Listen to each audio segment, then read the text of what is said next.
അതെ, ഇന്ന് ഉച്ചക്ക് ഫുഡൊക്കെ കഴിച്ച് നേരെ പോയി സ്റ്റോർ റൂമിലോട്ട്. എന്തിനാന്നല്ലേ, എന്തെങ്കിലും സ്വീറ്റ് ആയിട്ടുള്ള ഐറ്റംസ് എന്തെങ്കിലും കിട്ടുമോ നോക്കാൻ വേണ്ടി. പക്ഷെ ഒന്നും കിട്ടിയില്ല. ഫുഡൊക്കെ കഴിച്ച് എന്തെങ്കിലുമൊക്കെ ഒരു മധുരം കിട്ടിയാൽ അതൊരു റാഹത്താണ്. അങ്ങനെ ബോറടിച്ച് ഫോൺ എടുത്ത് ഇങ്ങനെ റീൽസും കണ്ടുകൊണ്ടിരുന്നപ്പോഴാണ് ഈ ഒരു ഐറ്റിൻ്റെ കണ്ണിൽ പെട്ടത് കേട്ടോ. അപ്പോൾ ഒന്നും നോക്കിയില്ല, നേരെ കിച്ചണിലോട്ട് പോയി ഉണ്ടാക്കി.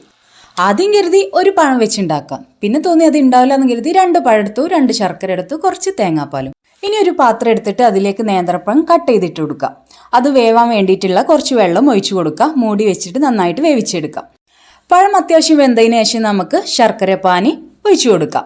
കുറച്ച് ഏലക്കപ്പൊടി ഇട്ട് കൊടുത്തതിന് ശേഷം നമുക്ക് തേങ്ങാപ്പാൽ ആഡ് ചെയ്ത് കൊടുത്തിട്ട് നന്നായിട്ട് ഇത് മിക്സ് ആക്കി കൊടുക്കാം. സംഭവം ഇത്രയേ ഉള്ളൂ. മധുരം ഇഷ്ടപ്പെടുന്നവർ ഇതെന്തായാലും ട്രൈ ചെയ്യണം കേട്ടോ. ട്രൈ ചെയ്തിട്ടില്ലെങ്കിൽ നിങ്ങൾക്ക് ഭയങ്കര നഷ്ടമായിരിക്കും. ഇതിൻ്റെ കൂടെ ഒരു പപ്പടും കൂടെ പൊട്ടിച്ച് നല്ല കുഴച്ചിങ്ങോട്ട് കഴിച്ചാണ്ടല്ലോ, എൻ്റെ പൊന്നോ എന്തൊരു ടേസ്റ്റാണെന്നറിയോ.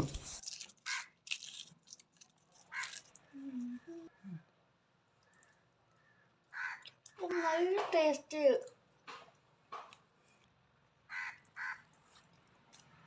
നല്ല ടേസ്റ്റ് ഉണ്ട് പറ്റിയ. അപ്പോഴേ സേവ് ചെയ്ത് വെച്ചിട്ടോ, ആവശ്യം വരും. ഒരു മധുരമൊക്കെ കഴിക്കാൻ തോന്നുമ്പോൾ ഇതങ്ങോട്ട് ഉണ്ടാക്കി നോക്കി, എന്തായാലും നിങ്ങൾക്ക് ഇഷ്ടപ്പെടും. അപ്പോൾ ഓക്കെ, ടാറ്റാ ബൈ ബൈ.